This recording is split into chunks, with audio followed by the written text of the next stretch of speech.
Today we will see about vacuoles. So it is the last cell organelle which is included under endomembranous system. So vacuoles are generally derived from endoplasmic reticulum and Golgi complex. So the vesicles which are formed from the Golgi complex forms the vacuoles, and it is generally seen in case of plant cell. It is absent in case of animal cell but are present in case of plant cell, some protozoans like amoeba, and also in some prokaryotic cell. Prokaryotic cell means in case of bacteria. Now vacuoles they occupy a large area inside a cell, and they separate the cytoplasm.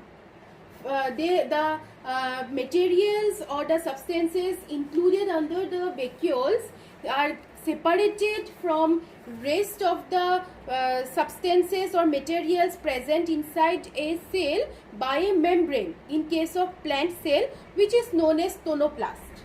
Okay, so tonoplast separates the cell inside the vacuole. The substance is known as cell sap. The cell sap enclosed by tonoplast separates it from the other cytoplasmic materials or the matrix or the cytosol, including the cell organelles.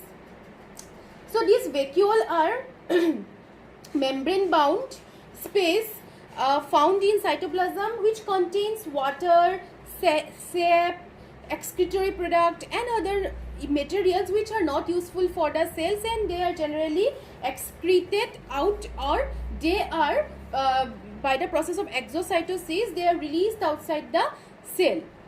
Okay, so there are different types of vacuoles. So first one is sap vacuole, which is seen in case of plant cell as it contains cell sap. Cell sap means these are a mixture of a solution of some minerals and water. Okay, so sap vacuole, it filled with the cell sap and surrounded by the layer which is known as tonoplast. Just remember the membrane that surrounds the sap vacuole, which is known as tonoplast. That means tonoplast separates the cell sap from the cytoplasm or the cytosol. Now it contains certain minerals, salt, sugar, amino acid, water, minerals. So what are the constituent of a vacuole? So these are the different constituent. That means it may contain minerals, salt, sugar, amino acids, water and some other type of minerals. So next is contractile vacuoles. So contractile vacuoles are generally seen in case of fresh protozoans and algal cell. Okay, so algal cells and protozoans consist of contractile vacuoles, and their main function is osmoregulation and excretion. That means excreting the unwanted material from the cell, and also it maintains the body fluid. That means the amount of solute and solvent a cell should contain is maintained by contractile vacuole, which is known as osmoregulation. Third one is food vacuole, which is seen in case of amoeba. Okay, organisms like amoeba, and it consists of digestive enzymes, and they also shows the process of phagocytosis. By the process of phagocytosis, that means they engulf the food, which is then stored in the food vacuole. Okay, and they are formed by fusion of phagosomes and primary lysosome, which we have seen in earlier classes about the types of lysosome, which was the second type of lysosome, that is digestive vacuole or secondary lysosome. So that is also known as food vacuoles, which consist of digested materials along with the enzymes. And last one is gas vacuoles. Gas vacuoles are seen in case of prokaryotes. Prokaryotes only. It is found in case of prokaryotes only, like bacteria, and it maintains the buoyancy. Okay, it helps to float on the surface. That means buoyancy, and it also protects the cells from some harmful radiations. So the main functions of gas vacuole is maintaining the buoyancy, and also it protects the cells against harmful radiation. So if you are asked about the types of vacuoles, you can write these four types: sap vacuole, contractile vacuole, food vacuole and gas vacuole. So food vacuole in case of sap vacuoles in case of plant cell, then contractile vacuole in case of protozoans, food vacuole in case of amoeba, and gas vacuole in case of prokaryotes. So that's all about vacuole. Now the next cell organelle we will study about is the mitochondria. So as I think you all know that mitochondria is also known as the powerhouse of the cell. And why it is called so? Why it is called as powerhouse of the cell? Because this mitochondria provides energy. Okay, so they provides energy in the form of ATP. And because of this, it is also known as powerhouse of the cell. And another name for mitochondria, or you can call mitochondria as a cell within cell, which is the most busy and active organelle. Okay, it is the most busy and active cell organelle present within a cell. The number of mitochondria present in a cell depends upon the physiological activity. That means the amount of energy required by that particular cell is dependent, or the number of mitochondria is dependent on the physiological activity, the amount of work the cell will carry or the cell will do. Based on that, the number of mitochondria will present. So it may vary from one to many. Now all mitochondria together, if a cell consists of more than one mitochondria, then it is known as chondriome. Together group of mitochondria is known as chondriome. So usually plant cells have fewer mitochondria compared to animal cell, as the physiological activity of animal cell is generally higher than the plant cell. In higher animals, maximum mitochondria is found in the flight muscles of birds. So the activity of the flight muscle is highest, hence the maximum mitochondria is always found in the flight muscles of the birds. So mitochondria always differs in their shape. So they appear to be vesicle, rod shape or filament shape. And this mitochondria, when it is observed under microscope, it is generally stained with a particular specific stain which is known as Jenner's green B. Okay. So next, if we see about the structure, so proper structure if we see which is observed under microscope, then we will see it is a double unit membrane. It is a double unit, that means double membrane of cell organelle, which consists of outer membrane and inner membrane. So between these two membrane, the outer and the inner, the space is known as perimitochondrial space. So that means the outer and inner membrane are separated by perimitochondrial space.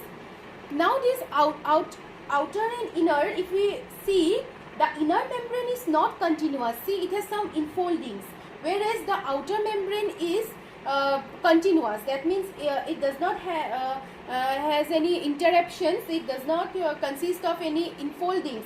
But the inner membrane consists of some enfoldings, and these enfoldings are known as cristae.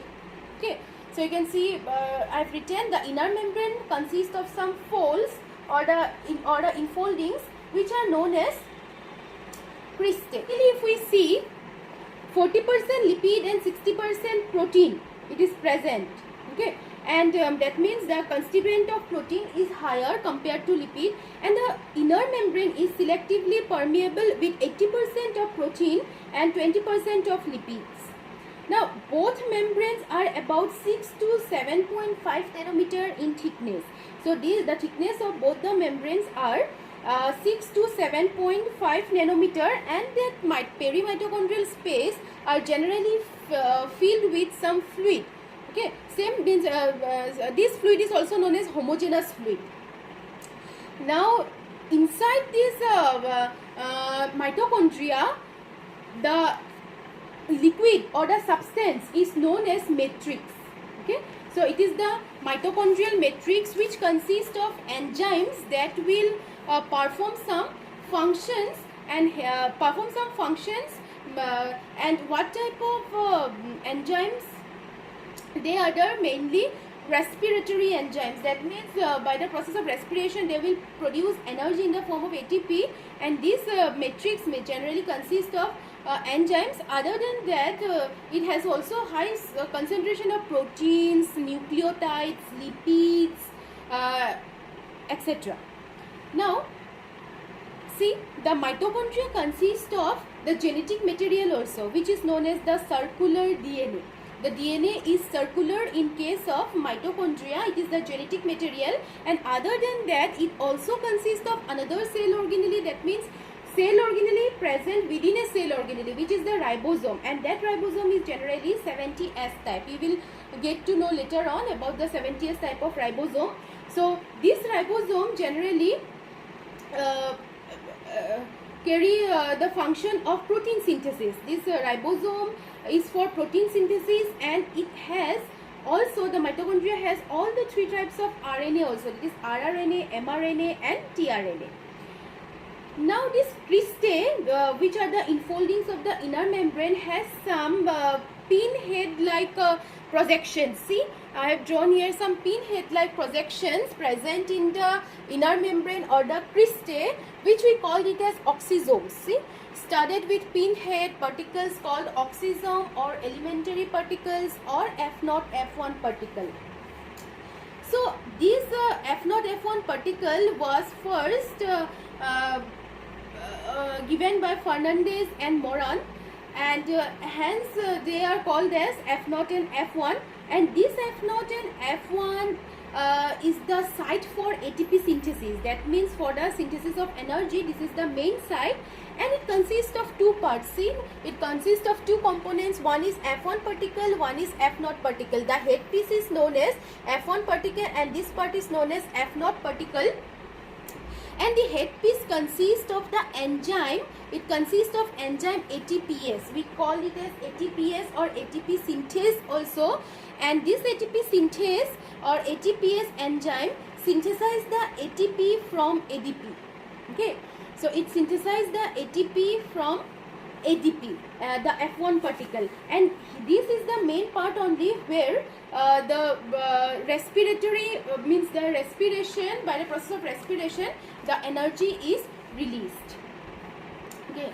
So next, if we see about the function of mitochondria, as I told, the main function is to synthesize energy. Hence they are the site of aerobic respiration. Aerobic means in presence of oxygen they will produce energy. That is known as aerobic respiration. That means breakdown of the complex substance into simpler forms, producing energy. So these mitochondria are the site of aerobic respiration and ATP production. So main function is ATP production, and this by undergoing aerobic respiration. And these mitochondria, other than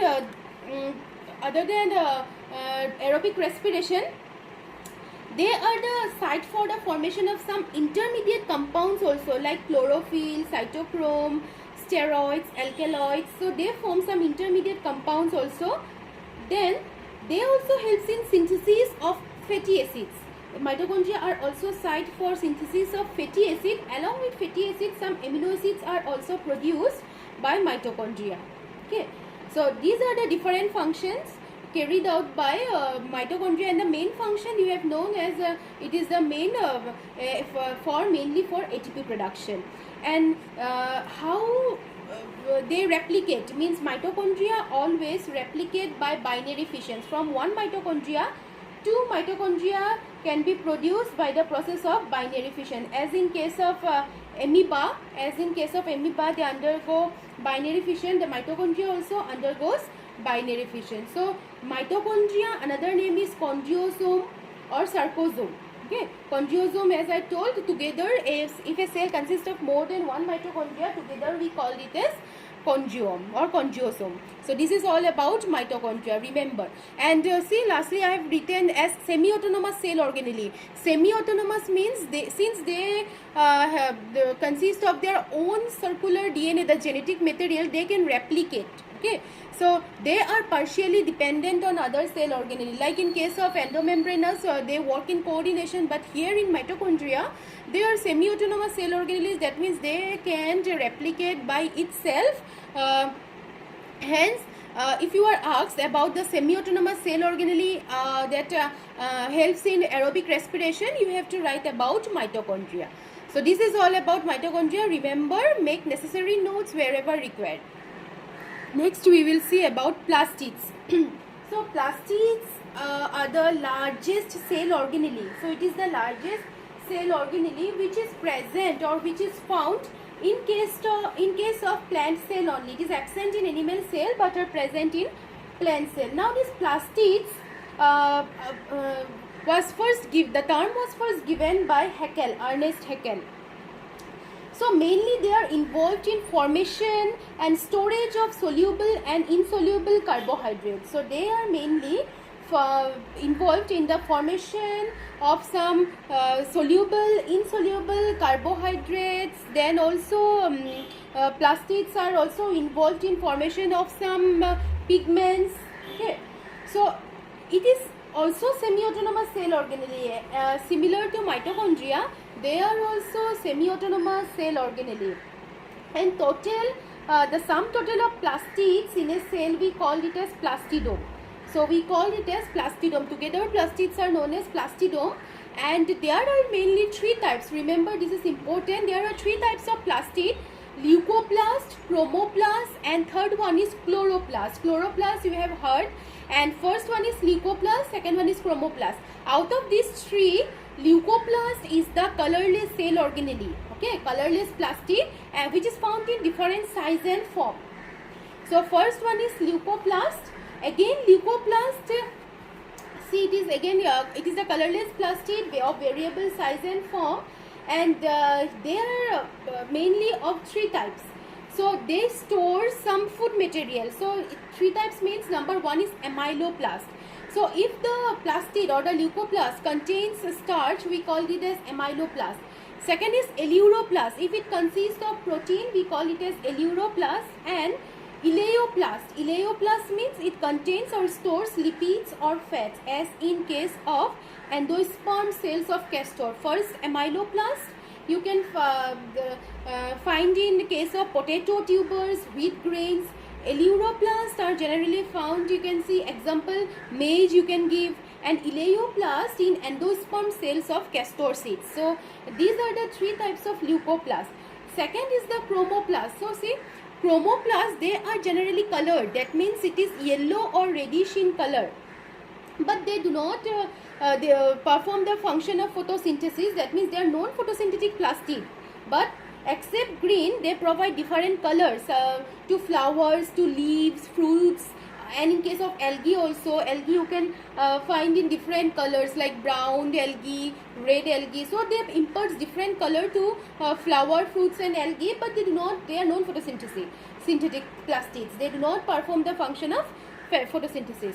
So this color is due to the presence of carotenoid pigments. Okay, so this color are due to the carotenoid pigments, and like in case of flowers, as they provide different colors, so the flowers are being attracted by the insects, and this in turn helps in the process of pollination.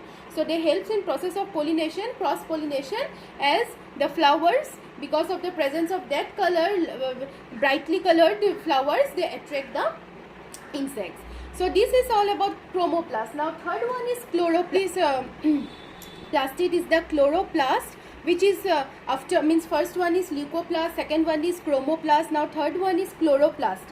So this chloroplast is also semi-autonomous cell organelle. That means it has its own genetic material, hence it can replicate by itself, and it is therefore known as semi-autonomous cell organelle, and it is also double membranous cell organelle. That means it consists of outer membrane and inner membrane. See, this is the outer and the inner membrane, which is separated by periplastidial space. Like in case of mitochondria, remember, you can compare and study. Like in case of mitochondria, it is peri-mitochondrial space, whereas in case of the chloroplast, it is periplastidial space. So outer and inner membranes are separated by periplastidial space, and the space they are limited by the inner membrane. That means the substances enclosed by the inner membrane is the matrix, which we call it as stroma. Okay, so the matrix, this is the matrix, we call it as stroma, and this stroma consists of some enzymes. Okay, it consists of some enzymes which will help in the process of photosynthesis. Okay, so about the mechanism of photosynthesis we will see later on. So here the stroma consists, just remember, consists of some enzymes which will required in the process of, which is required or which will function in the process of photosynthesis. Now the stroma or the matrix, you can see that it consists of some components. Okay, it consists of some components. The stroma. These are the components. See, these are the different components. So this is known as grana. Okay, or granum means this granum consists of some stack of membranous bound structure. Okay, so see here I have drawn thylakoids. The thylakoids are the single membranous bound structures and the stack of thylakoids. That means this, see in this if you arrange 1 rupee coin in the form of a stack. Okay, so this similar to that, if you arrange you will see the stack of thylakoids together we call it as grana. Okay, so that means single, if one it is thylakoid, group of thylakoid it is granum. And how many thylakoids are present in a granum? It is 20 to 100 thylakoids present in a granum, and inside, that means it is you can just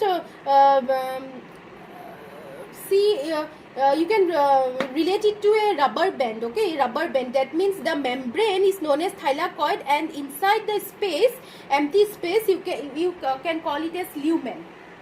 That means the group of thylakoids are known as granum, and these thylakoids are membranous structures which consist of the lumen.